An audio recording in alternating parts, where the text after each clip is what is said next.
বিভিন্ন কাজের প্রেসারে এখন ভিডিও একটু কমই পোস্ট করছি, তবে আজ বিগত কয়েকদিনের ছোট ছোট ভিডিওকে জুড়ে দিয়ে একটা ছোট্ট ভিডিও তোমাদের সাথে শেয়ার করছি। এখানে যেহেতু মাছ সেরকম ভালো পাওয়া যায় না, তাই জন্য সেভাবে আমাদের মাছটা খাওয়াও হয় না।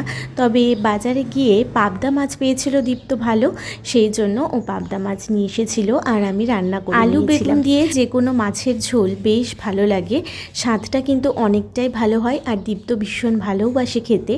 তাই পাবদা মাছটাকেও আমি খুব পাতলা করে আলু আর বেগুন দিয়ে ঝোল করে নিয়েছিলাম। এদিকে পরের দিন ছিল নিরামিষ দিন, আর আমি রুটির সাথে খাওয়ার জন্য মিষ্টি কুমড়ো, আলু আর পনির দিয়ে একটা তরকারি মতো করেছিলাম। পনিরের তরকারি তো বিভিন্নভাবে ভালো লাগেই, তবে এখানে তো মিক্সির ব্যবস্থা আমার নেই, তাই সেভাবে পনির ভাপা বা অন্য যে কোনো জিনিস আমি বানাতে পারি না।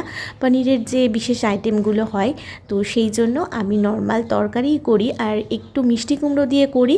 এক্ষেত্রে আমার মনে হয় যেন পনিরটা ভালোই লাগে খেতে। তোমরা চাইলে কিন্তু করতেই পারো। প্রতিটা দিনের দৈনন্দিন কাজের মধ্যে যে কাজটা বিশেষভাবে প্রিয় সেটা হলো আমার গোপালের সেবা করা। আমার গোপালের সেবা করা আমার দিনের মধ্যে একটা বিশেষ কাজই। তো আজ গোপালের মহাপ্রসাদের একটু ভিডিও তোমাদের সাথে শেয়ার করলাম। আমাদের পাশের ঘরেই একটা ছোট্ট বেবি হয়েছে।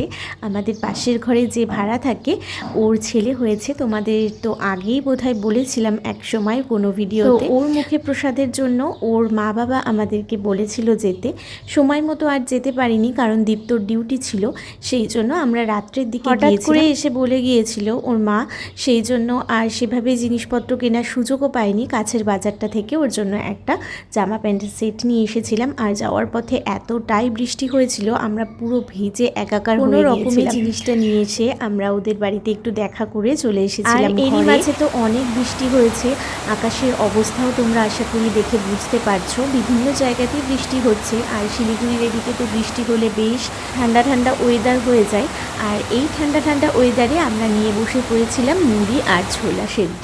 এই ছোলা সেদ্ধটা লেবু দিয়ে খেতে আমার ভীষণ ভালো লাগে, তো ঘরে ছিল, ভাবলাম একটু করাই যাক। পরদিন এই যে আবারও আকাশের অবস্থা সেই একই রকমই ছিল। এই ভিডিওটা একটু তো অগোছালো আছেই, কারণ বিভিন্ন দিনের টুকরো টুকরো সময়গুলোকে আমি জুড়ে দিয়ে এই ছোট্ট ভিডিওটা বানিয়েছি। জানি না তোমাদের কেমন লাগলো, তবে প্রতিদিন আমার এই সমস্ত কাজ নিয়ে কেটে যায় সারাটা দিন। আর তার ফাঁকে ফাঁকে আমি নিজের জন্য যেটুকু সময় বার করতে পারি সেখানে আমার পড়াশোনা, আঁকা এগুলো তো থাকেই। এদিকে মেঘলা ওয়েদারে একদিন আমি খিচুড়িও বানিয়েছিলাম। আগের দিন তো মুড়ি দিয়ে ছোলা সেদ্ধ খেয়েছি, আর সেই ছোলা থেকেই কিছুটা ছোলা বাঁচিয়ে রেখেছিলাম খিচুড়ির মধ্যে দেবো জন্য। আর এইরকম কম মশলা দিয়ে পাতলা খিচুড়ি, সঙ্গে আলু সেদ্ধ আর পাঁপড়